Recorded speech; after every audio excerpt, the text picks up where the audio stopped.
¿Qué tal? Soy León Martínez y estas son cosas bien pendejas que me han pasado por ser gay, número 10, edición de bolsillo. Al igual que la vez anterior, esto significa que estos eran relatos cortos que no alcanzaron para su propio video, pero que igual vale la pena mencionar. Número 1. Estaba conociendo apenas a una chica que era una nueva compañera mía de clases y se le ocurrió la maravillosa idea de preguntarme: oye, ¿cuál es tu habilidad gay? A lo que yo respondí: ¿qué? Y me dijo: sí, ya sabes, es que hay muchos gays que saben cortar el cabello, otros que saben de decoración. A lo que yo respondí: no tengo ninguna habilidad especial, soy gay, no un X-Men, aunque para que conste cocino muy bien. Número 2. En alguna comida con amigos, alguien de los que estaba sentado ahí, a quien yo no conocía, se le ocurrió decir que los homosexuales no deberíamos de tener hijos porque en la escuela les van a hacer mucho bullying. Fue más o menos como: no, es que yo creo que ustedes podrían ser muy buenos padres porque pues muchos de ustedes son gente muy educada, pero pues es que igual y los niños de otras familias no van a estar preparados. A lo que le dije: ¿estás entonces consciente de que el problema para que pudiéramos tener hijos sanos y que crezcan felices no somos nosotros, sino la incapacidad de otras personas de educar a sus hijos? A lo que respondió con un elocuente Y número 3.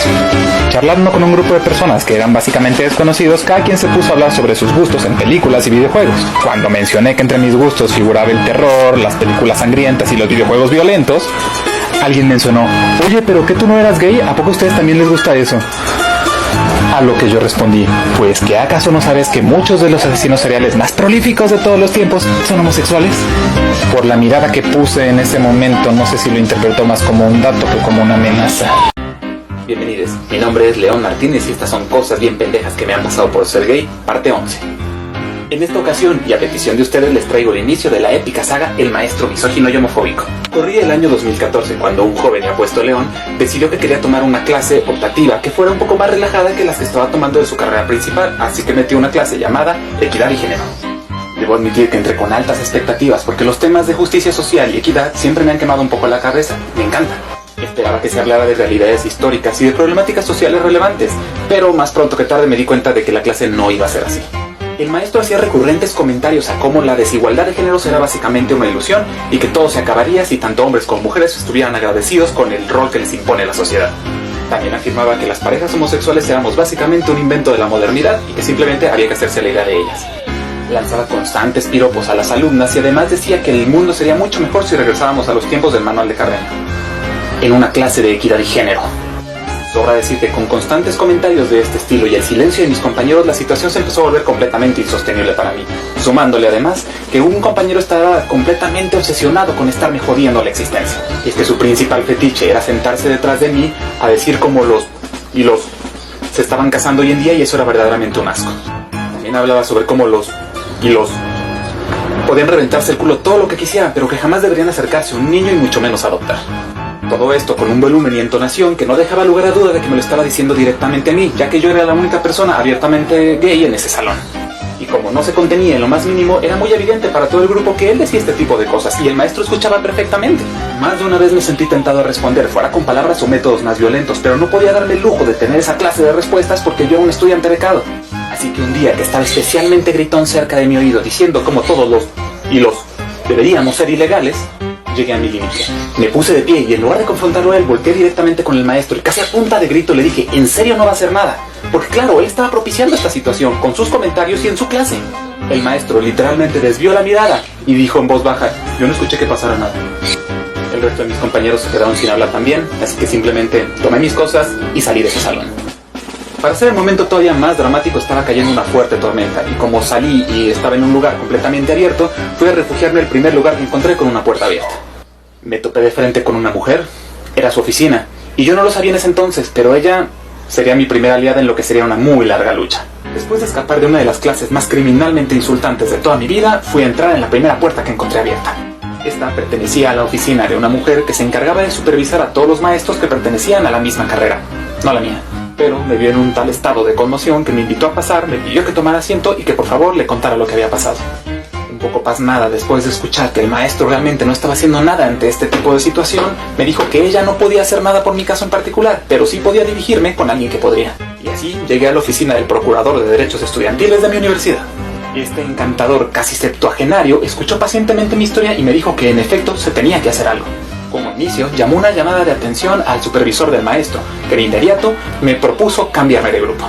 Porque claro, si yo no estaba de acuerdo en cómo él daba su clase, el problema podía resolverse si me movían de lugar, ¿verdad?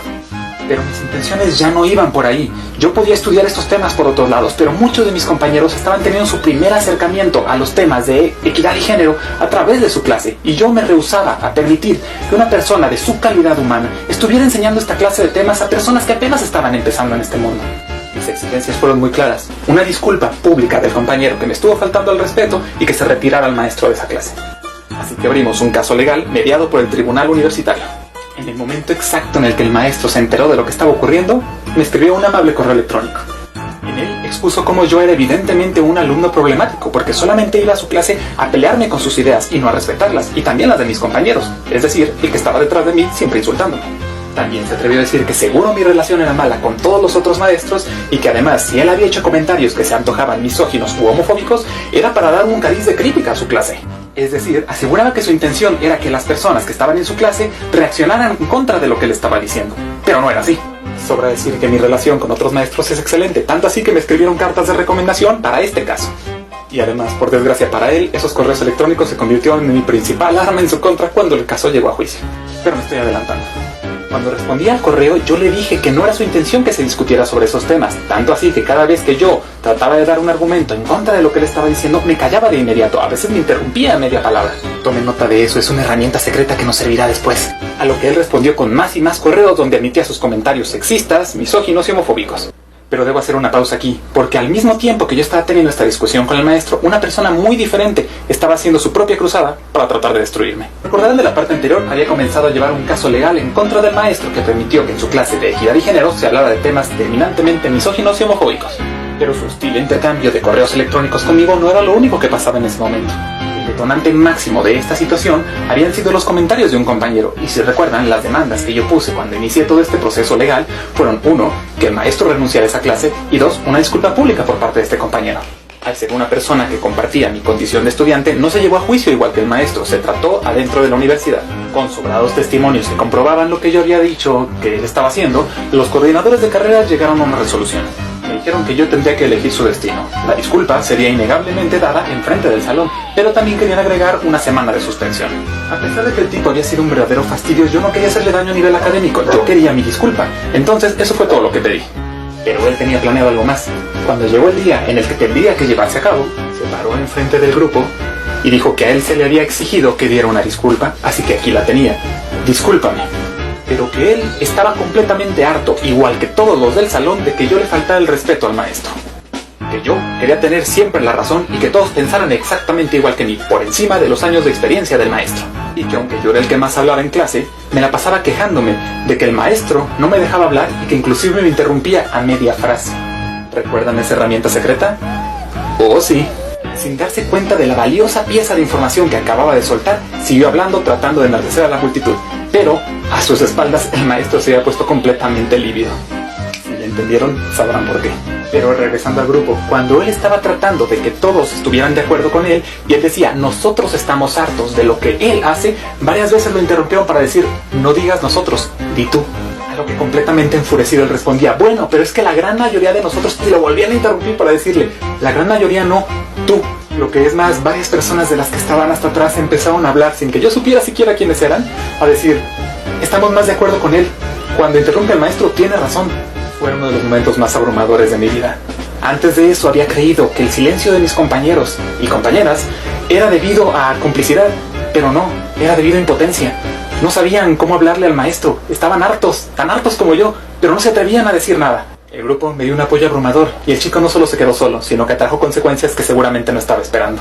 Habiendo fallado en enardecer al grupo en mi contra y también en ofrecerme la disculpa que le habían pedido que me diera, más allá de que yo hubiera solicitado que no se diera ningún tipo de suspensión o repercusión académica, el hecho de que tratara de convertir su disculpa en una agresión nueva contra mí hizo que los directores de la carrera tomaran una decisión más allá de mí. El alumno fue suspendido y al no ser la persona más aplicada ya contaba con varias faltas, lo que ocasionó que, por faltas acumuladas, el tipo perdiera su semestre. Oh sí, un semestre escolar completamente perdido por haberse prestado a ser el títere de un maestro. Porque sí, en caso de que les quedara alguna duda o no se entendiera del todo con lo que comenté en el video pasado, las cosas que yo le mencioné al maestro en los correos eran completamente privadas. No había forma de que el estudiante supiera que yo había utilizado exactamente las palabras, salvo que el maestro se los hubiera enseñado. Es decir, el maestro, el que estaba demandando, trató de aleccionar a un alumno para que coaccionara a los demás estudiantes de nuestro grupo, pero no le funcionó. Y una vez ocurrido esto, básicamente se puso en bandeja de plata. Vale la pena mencionar que durante todo este proceso yo seguí asistiendo a clases y seguí siendo su alumno. Entregué todos mis trabajos escrupulosamente a tiempo y en perfectas condiciones, tratando de no darle argumentos para que pudiera fastidiarme debido al proceso que estábamos llevando más allá de la clase. Pero, como era de esperarse y a sabiendas de que estaba a punto de perder su caso, el maestro lanzó una última mordida. De la noche a la mañana hackearon mi cuenta de correo electrónico a la universidad, desaparecieron todos los mensajes que yo me había estado mandando con él y también la entrega de mi trabajo final de su materia. Lo que él no sabía es que yo, previendo que esto podía ocurrir, tomé copias de todos esos documentos y también de mi trabajo final para que se registrara a qué hora lo mandé y lo mandé a todas mis otras cuentas de correo electrónico, 4 en ese entonces.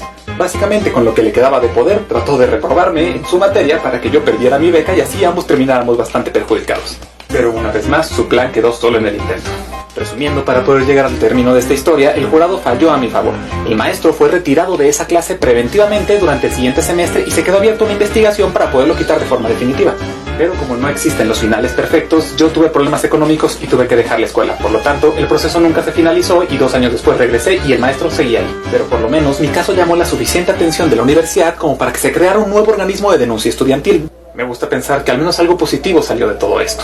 Y quizás el maestro haya entendido que no todos se van a quedar callados ni de brazos cruzados ante sus ideas retrógradas. Gracias por escuchar.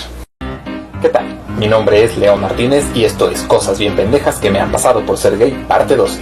Cuando estaba a mediados de la preparatoria había un tipo que me gustaba mucho en mi salón, pero yo definitivamente no estaba listo aún para salir del closet. Nunca fuimos precisamente cercanos, pero tampoco es que estuviera completamente ajeno a mi grupo de amigos. Así que en más de una ocasión pasaron estas lindas situaciones en las que uno se encuentra solo con él y él, como suelen hacer los chicos, bromeaba mucho en tono de coqueteo. Yo por lo general tenía que hacer uso de un soberbio autocontrol porque francamente no quería ponerme en evidencia. Y es que perversamente, a diferencia de otros compañeros, yo sabía que este tipo de juegos con él sí podían tener una doble intención, ya que el tipo era la única persona abiertamente diversa en toda mi escuela de monjas. Se autodenominaba bisexual y además el tipo era tan agradable y tan relajado de la vida que ni siquiera le hacían bullying por eso, cosa muy rara en una escuela de monjas. No solamente era seguro, diverso, tenía buen olor, lindos ojos, una voz que te podía hipnotizar, y además era rematadamente coqueto con chicos y chicas. Un día estaba yo en medio del salón en una actividad que nos habían dejado mucho tiempo libre y sin el maestro presente, sentado en el piso y conversando con la que en aquel entonces era mi mejor amiga. Escuchaba que él y algunos otros de sus amigos conversaban a mis espaldas, pero no tenía idea de qué estaban hablando y yo estaba concentrado en mi propia conversación. Entre risas y cuchicheos alcancé a distinguir que alguien le decía que no se atrevería a hacerlo. Y antes de que pudiera enterarme de qué estaban hablando, sentí como un par de manos tomaban mi cabeza y la giraban rápidamente hacia su rostro. Comenzó a acercarme hacia él en un ángulo y en una posición en la que sin duda estaba a punto de darme mi primer beso. Pero más allá de que en el fondo yo sí lo deseaba, mi expresión fue del más puro y absoluto pánico. Y es que yo estaba en el closet, me aterraba que cualquier persona se pudiera enterar de que sí quería eso. Probablemente su intención sí era darme un beso y probablemente sí lo quería, pero fue tanto el terror que vio en mi cara que mejor me soltó. Me dijo que era una pequeña broma y se volteó para seguir charlando con sus amigos. Nunca volvió a intentar nada conmigo después de eso y hasta 2 años después, saliendo de la preparatoria, yo salí del closet. No estaba listo y me perdí de lo que quizás pudo haber sido una muy buena experiencia con un tipo que de verdad me gustaba, así que si estás por ahí y sabes de quién estoy hablando, me debes un beso.